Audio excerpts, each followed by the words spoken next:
Здравейте отново.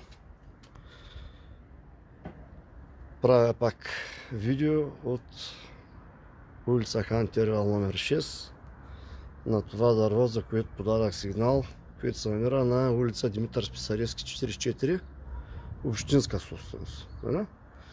Понеже беше същипал клона точно там, откъдето е отрязано дървото и беше надвиснал над нашия гараж. Това беше причината да направя видеото, но от вас получихме обещание, че цялото дърво ще бъде отрязано. Плюс тия издънки тук. Тези издънки сега ще ви покажа как рушат гаража от другата страна.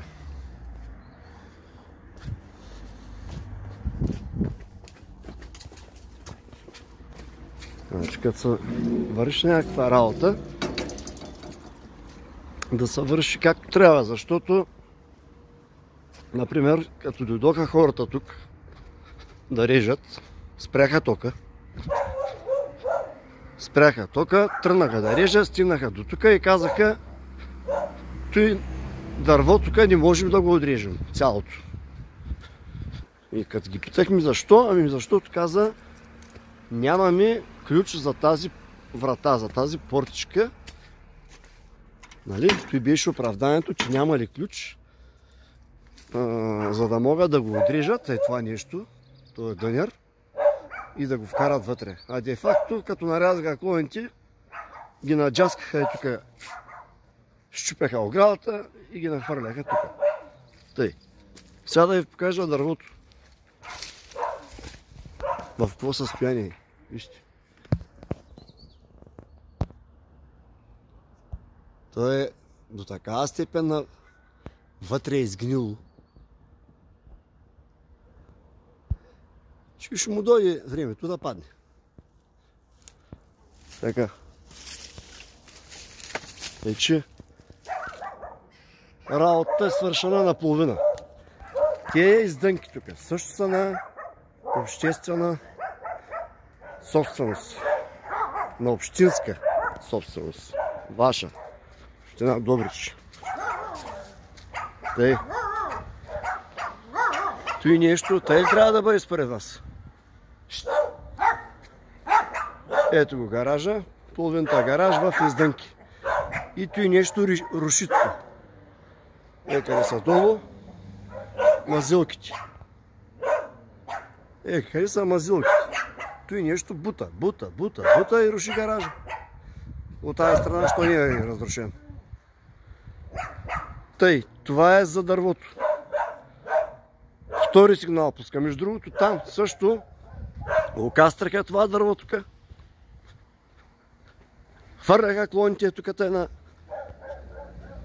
на тротуара и той ли ви е работата?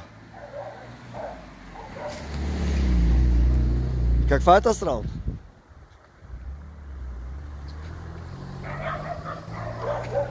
Ако аз отрежа нещо и го фърля тук на тротуара, ще ме разкатаете от такто. Тези тротуари за кой ги направиха тук хората? Да питам аз. Сега ще ви кажа защо питам.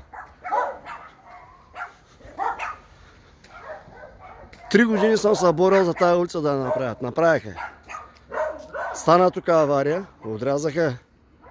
Къде сега момчето минава по тротуара. И натрупаха тук и тези каманаци. Я отрязаха и ги оставяха. И той нещо стои вече 1 месец. Нали? Чакаме ушким да дойдат. Добре, бе, вие нямате ли някаква инспекция, бе?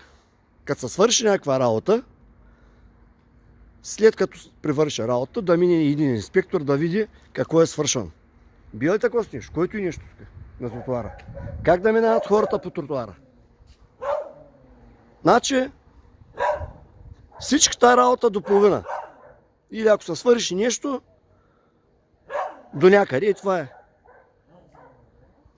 Ето, виждали съм първия път, така, втория път така, третия път дигам скандали и четвъртия път вече предупреждение и така нататък.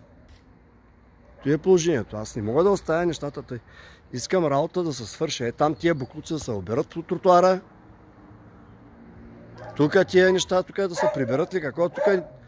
Този тротуар, като и общинска собственост, ами елате стоварите 100 кубика дърва. Не може така. Вдигате данъците, местни данъци и такси се дигат. Данък сгради. Всичко се дига.